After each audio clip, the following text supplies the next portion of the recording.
मुगल के सीरीज में हम लोग बात कर चुके हैं अकबर के बारे में। अकबर का मृत्यु कैसे होता है हम लोग जानते हैं। ये जानते हैं कि बीरबल का जो मृत्यु होता है 1585 ईस्वी में हो जाता है, और 1595 ईस्वी में जो अकबर का बहुत करीबी होता है फैजी, उनका मृत्यु करा देता है। कौन? तो यही जहांगीर, ऐसा कहा जाता है। इस वजह से अकबर जो होता है बहुत ज़्यादा डिप्रेस होता है कि उसका ही बेटा ये जो होता है उसके ही अपने आदमी को मरवाता है। उसका बेटा कौन? जहांगीर, अकबर के जो करीबी होते हैं उनको मरवा देता है। इस बात को टेंशन में लेकर के उन्होंने कंटिन्यूअस, उनका तबीयत खराब होता गया और लास्ट तक अकबर डेथ कर गया। तो याद रखिएगा, ये जहांगीर शुरू किया था कि अपने ही फादर के अगेंस्ट में रिवोल्ट करना। उसके पहले हम लोग जानते हैं बाबर का बाद में जो हुमायूं आया, तो ये हुमायूं जो है अपने बाबर के लेकर के रिवोल्ट नहीं किया था, चाहे हुमायूं के लेकर के इसका बेटा मतलब अकबर इसको रिवोल्ट नहीं किया था। शुरू होता है अकबर के पास से। अकबर को रिवोल्ट करता है कौन सा? तो जहांगीर, यहाँ से शुरू करता है और इसके अगेंस्ट में खड़ा होता है इसका खुद का बेटा शाहजहां। हम लोग आगे बात करेंगे। तो इतना याद रखिएगा कि जो अकबर का मृत्यु होता है वो किसके वजह से होता है? तो सिंपल सी बात है, जहांगीर की वजह से। क्योंकि ये जो है उसी के शासन पीरियड में ही उसी के खिलाफ क्या करता है? रिवोल्ट कर देता है, जिसके कारण से वो टेंशन में आकर के खुद का बेटा, क्योंकि हम लोग ये जानते हैं कि इसका जो जन्म होता है अकबर को जो है बेटा नहीं हो रहा था। बहुत सारे प्रेयर करने के बाद सलीम चिश्ती से मिले, वहाँ पे उनको आशीर्वाद मिला, तो इनको बेटा बड़ा मुश्किल से हुआ था। तो जहांगीर फर्स्ट बेटा था, तो इस पे बहुत विश्वास था। ऐसे भी एक रिवोल्ट नहीं करता तो भी राजा यही बनता, लेकिन रिवोल्ट किया और अकबर के नज़र में ये गिर गया। उसके बाद अकबर जब डेथ किए 1605 में, तो राजा बन जाता है जहांगीर। ठीक है, लगभग 7 दिन या 8 दिन बाद ही ये राजा बन जाता है। अगर ये रिवोल्ट नहीं भी करता तो भी बन जाता। तो यहाँ से हम लोग तब पिछले लेक्चर में ये सब कंप्लीट कर चुके हैं। अब हम लोग जो बात करने वाले हैं जहांगीर के बारे में अच्छी तरह से समझने वाले हैं। तो चलिए आज का लेक्चर शुरू करते हैं। मैं हूं के कश्यप और प्यारा चैनल आपका। जहांगीर का जो है ओरिजिनल नाम, जिसको हम लोग बोलते हैं आज जहांगीर पहले नहीं था, ये पहले सलीम था। इसका नाम बहुत बड़ा था, नूर-उद-दीन बिग मोहम्मद खान सलीम। इसका पूरा नाम इतना बड़ा था। इसको शॉर्ट में सिर्फ हम लोग सलीम बोलते हैं। सलीम क्यों बोलते हैं? क्योंकि हम लोग जानते हैं कि अकबर को बेटा नहीं हो रहा था, तो ये सलीम चिश्ती के पास गए थे, तो उन्होंने आशीर्वाद दिया था कि तुम्हारे पास बेटा होगा, टेंशन मत लो। तो सलीम चिश्ती के आशीर्वाद से जन्म हुआ था किसका? जहांगीर का। तो उन्हीं के नाम पे, सलीम चिश्ती के नाम पे ही इनका नाम रखा गया था सलीम। कौन रखवाया था? बाबर रखवाया था, क्योंकि उन्हीं के आशीर्वाद से हुआ था, इसलिए इनका नाम सलीम रखा गया था। ये जो था जब थ्रोन पे बैठे, मतलब राजपाट जब चलाना शुरू किए, तब ये अपना जो टाइटल अडॉप्ट किए थे वो था जहांगीर, जिसका मतलब होता है कंक्वायरर ऑफ वर्ल्ड। मतलब जो पूरे जहां को जीतने वाले को हम लोग बोलते हैं कंक्वायरर ऑफ द वर्ल्ड। याद रखिएगा जब थ्रोन पे बैठे थे 3 नवंबर 1605 में, तो 3 नवंबर 1605 में ये थ्रोन पे बैठा था, उसी समय अडॉप्ट किया था टाइटल कौन सा? जहांगीर का, जिसका मतलब होता है पूरे जहां को जीतने वाला। इनके फादर का नाम अकबर है, कोई दिक्कत नहीं। इसके मदर का नाम मरियम उज जामनी है। याद रखिएगा, इनको कहीं कहीं जोधाबाई भी लिखता है। ठीक है, कौन सा? जोधाबाई। ठीक है, या फिर इन्हीं को कहीं कहीं लिखता है हरकाबाई। ठीक है, हरकाबाई। और ये जो बेटी थी किनके? तो बिहारी मल की बेटी थी। ठीक है ना, जो फैमिलियर थे किनके? अकबर के फैमिलियर थे, तो उनकी बेटी थी। तो ये याद रखिएगा, अलग अलग नाम इनको मिलता है। तो मरियम उज जामनी अच्छी तरह से आपको याद रखना है। इनको जोधाबाई भी बोला जाता है। राजपूत प्रिंसेस थे, मतलब बिहारी मल जो थे वो राजपूत थे, तो ये कहा जाता है कि इसलिए इनका नाम जोधाबाई था, कुछ ऐसा ऐसा। लेकिन एक्चुअल नाम का जो प्रमाण है यही आपको मिलता है, मरियम उज जामनी। ये सब हो सकता है कुछ मिस्ट्री टाइप का कुछ हो सकता है, ऐसा कुछ पता नहीं। ठीक है, अब देखिए इनका जो जन्म हुआ था 31 अगस्त 1569 ईस्वी में हुआ था। ठीक है, 31 अगस्त 1569 ईस्वी में इनका जन्म होता है। कहाँ पे? तो फतेहपुर सीकरी में। ये फतेहपुर सीकरी जो शहर है वो बसाया किसने था? तो अकबर ही बसाया था। ये याद रखिएगा, अकबर इसको क्या किया था? शहर को बसाया था, जो यूपी के अंदर में है। इनका मृत्यु कब हुआ था? तो 28 अक्टूबर 1627 में। ठीक है, इनका मृत्यु हुआ था कहाँ? राजौरी के अंदर, जम्मू एंड कश्मीर। मृत्यु कैसे हुआ था? हम लोग जानते हैं कि ये जहांगीर तो बहुत ज़्यादा पिया करता, पीने वाला था। ये दिन रात पीते रहता, शासन इसका देखना नहीं था। शासन इसकी पत्नी देखती थी नूरजहां। याद रखिएगा, नूरजहां। पहले नूर महल कहा गया, उसके बाद नूरजहां कहा गया। तो इनके मैरिज लाइफ के बारे में बात करें, बहुत सारे किस्से हैं इनके बारे में। इतना याद रखिए कि बहुत ज़्यादा पीते थे, जिसके कारण इनका सेहत खराब होता। तो ये जब इनका जम्मू कश्मीर में थे, तो वहाँ से लौट करके दिल्ली की तरफ आ रहे थे, उस समय इनका रास्ते में ही तबीयत खराब होता है, और रास्ता में तबीयत खराब होने की वजह से क्योंकि ड्रिंकर थे, इनका मृत्यु रास्ते में ही हो जाता है रावी नदी के ऊपर। वहीं पे इनको दफना दिया जाता है। बाद में इनका टॉम इनकी पत्नी मतलब नूरजहां बनवाती है। तो ये आपको याद रखना। इनका मृत्यु कहाँ? राजौरी के अंदर, जो कि जम्मू एंड कश्मीर में 1627 ईस्वी में इनका मृत्यु हो जाता है। इनके पहले जो राजा होता है कौन? अकबर होते हैं, इसका फादर है, ठीक है।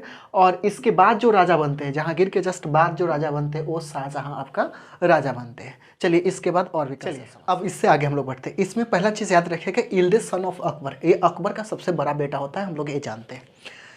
ये जो मर गया कहाँ पे मरा? तो राजौरी के अंदर में मरता, जम्मू एंड कश्मीर के अंदर। लौट कहाँ से रहा था? जम्मू कश्मीर से दिल्ली की तरफ लौट रहा था। क्यों मर गया? क्योंकि इसका तबीयत खराब है। क्यों तबीयत खराब है? क्योंकि ये जो था अल्कोहलिस्ट था, मतलब ये बहुत ज़्यादा अल्कोहल पीता था। इसलिए हम लोग यहाँ पे लिख दिए हैं addicted to the alcohol and अफीम, ये बहुत सारे नशा करता था।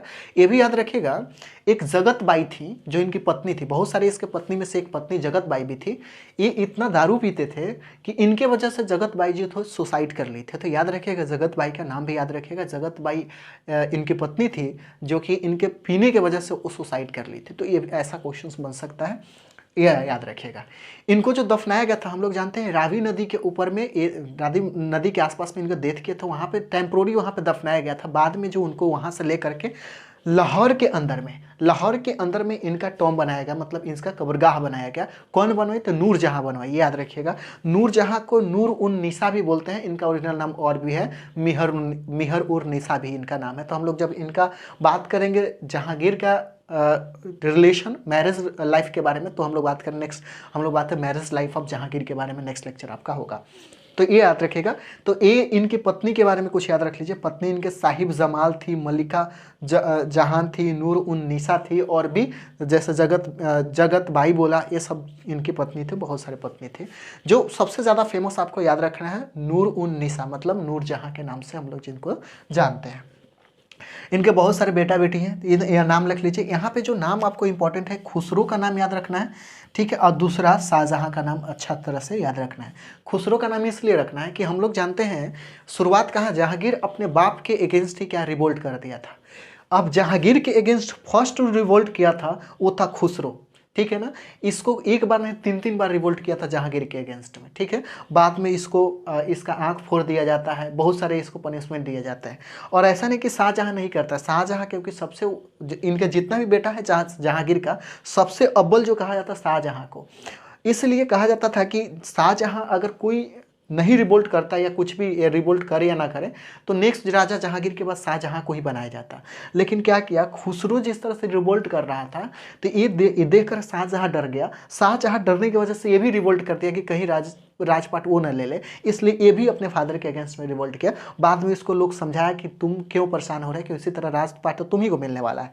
तो एक खुसरो को तो पनिशमेंट मिलता है, लेकिन इनको माफ़ कर दिया जाता है क्योंकि आगे का अव्वल जो होता है यही होता है, इसलिए इसको माफ़ कर दिया जाता है। और आगे चल के जब ये डेथ करता है तो इनको राजा बनाया जाता है। इतना बात आपको समझ में आया। ये जहांगीर जो है थ्रोन पे बैठा, मतलब राजा का मतलब 3 नवंबर 1605 में। और याद रखिएगा ये 8 दिन बाद, मतलब जया अकबर मरा उसके जस्ट 8 दिन बाद जो अपने स्टेप मदर, उसके जो भी मदर थे उनके सहायता से ये राजा बन गया।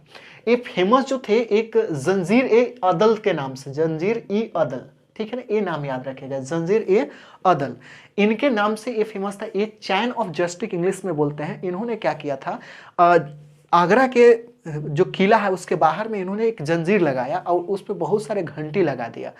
वो उसमें लगभग 60 या 160 कहा जाता है कि उसमें घंटी इन्होंने लगवाया।